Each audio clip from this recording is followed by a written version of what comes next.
Yes, पहले जो subject any subject as I said मैं टाइम लिमिट मैं सेट की थी कि मुझे 10 डेज़ में या फिर 15 डेज़ में मुझे सब्जेक्ट कवर करना है। तो वो म टाइम लिमिट तो था पहले, तो पहले मैं क्या करती थी पूरा सब्जेक्ट मैं थॉरोली पढ़ ली।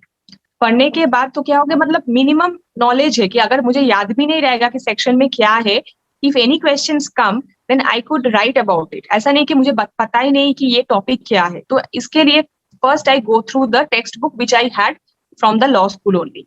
Fine. Then after that, after completing the textbook, I read the Bayer Act. Simultaneously Bayer Act भी हो गया था। तो Bayer Act में जब कोई मतलब उसके बाद I refer to the previous year question papers. तो वहाँ क्वेश्चन पेपर्स में से जो जो क्वेश्चंस आता है वो क्वेश्चन मैं पर्टिकुलरली फॉर एग्जांपल मैं सीआरपीसी था पूरा बेयर एक्ट से ही की थी ऑलमोस्ट एवरीथिंग। तो सीआरपीसी का जो क्वेश्चन सपोज कुछ आया था तो वो मैं स्टिकी नोट से पर्टिकुलरली उस सेक्शन के ऊपर मैं स्टिक कर देती थी कि ये क्वेश्चंस आया है।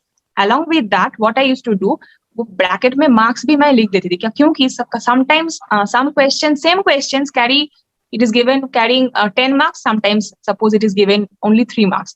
तो जब मैं पढ़ती थी वो क्वेश्चन तो मैं मतलब माइंड में ऐसा सेट कर लेती थी कि ये जो आंसर अगर आएगा तो मुझे अगर 10 मार्क्स में मुझे ये सब लिखना होगा और अगर 3 मार्क्स में आएगा तो मुझे ये लिखना होगा, क्योंकि मुझे सब कुछ ही लिखना है लेकिन छोटा करके लिखना है। ऐसा नहीं कि मैं 3 मार्क्स में अगर 10 मार्क्स का आंसर लिख दूंगी, there will be shortage of time, I could not complete the paper।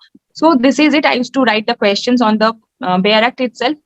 And for some subjects like evidence, I followed Maineni, and CPC I followed Takwani। So ये बुक में भी मैं वो स्टिकी नोट से जो questions आता है I used to mark.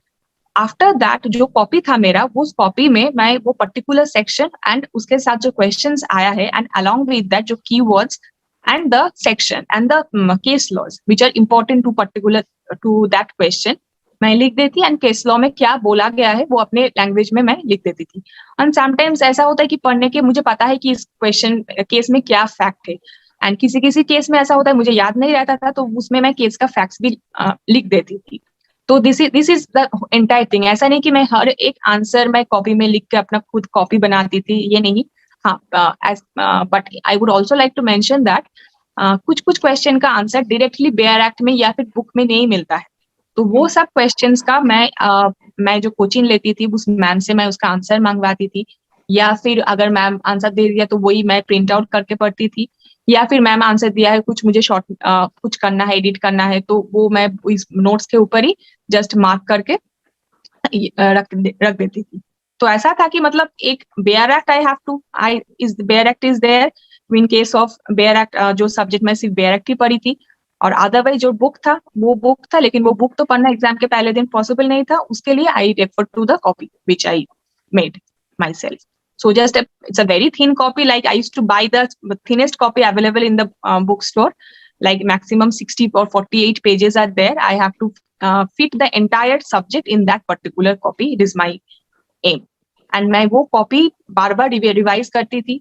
तो मतलब आज हो गया पूरा सिलेबस खत्म हो गया सीपीसी का, फाइन, लेकिन after few days I will again go through that copy so that मैं पढ़ूंगी जब तो मुझे याद आ जाएगा कि ये केस लॉ था, ये केस लॉ उसमें पर्टिकुलर टॉपिक में है, एंड अगर वो क्वेश्चन आएगा तो मुझे अच्छे से उसको लिखना है वो केस लॉ को।